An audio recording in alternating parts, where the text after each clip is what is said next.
I'm finding myself, having to really come to terms with what does that mean. I'm now being called a leader.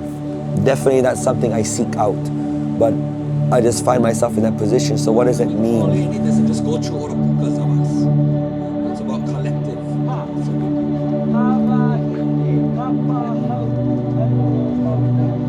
I go with an analogy shared with me by a kupuna of the ahu'ula, the capes that our ali'i would wear, and the idea how every feather represents a kanaka.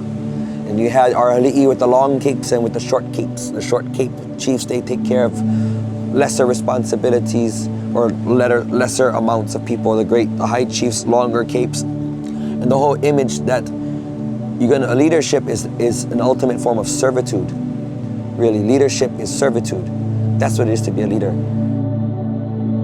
I can't recall a single moment when I felt like, oh, I think I'm being a leader. But it was something that our kumus always did. It was like we were always being trained in school. Everybody was being groomed to be able to take on a leadership role. Now, everyone had to become alaka'i. Everybody had to learn alaka'i.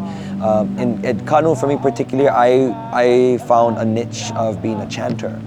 I learned the ipu and everything. So basically, when you're a ho'opa'a, you kind of end up in a leadership role because the dancers got to abide by your beat, by your drumming, and all of that too. So you have to kind of alaka'i. And being taught, I think, by the perspective as a chanter, that I bear the responsibility to make sure that these dancers are going to be fed enough energy that they're going to dance.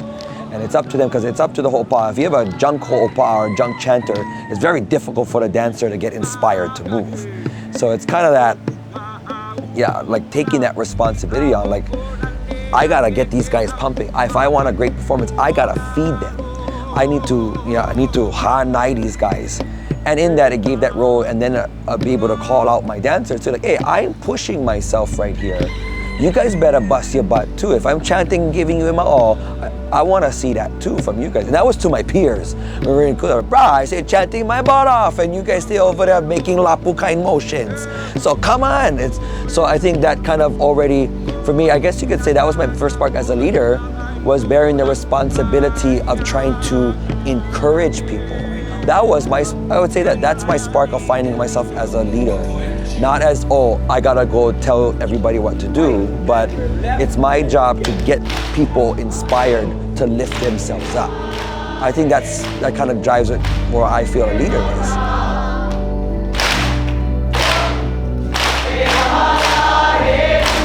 Just even myself too being one of the faces that sparked this whole movement from the big video of the blocking and the stopping of the groundbreaking ceremony. That was a big one too, that an everyday guy from a small town could get up there and just speak truth.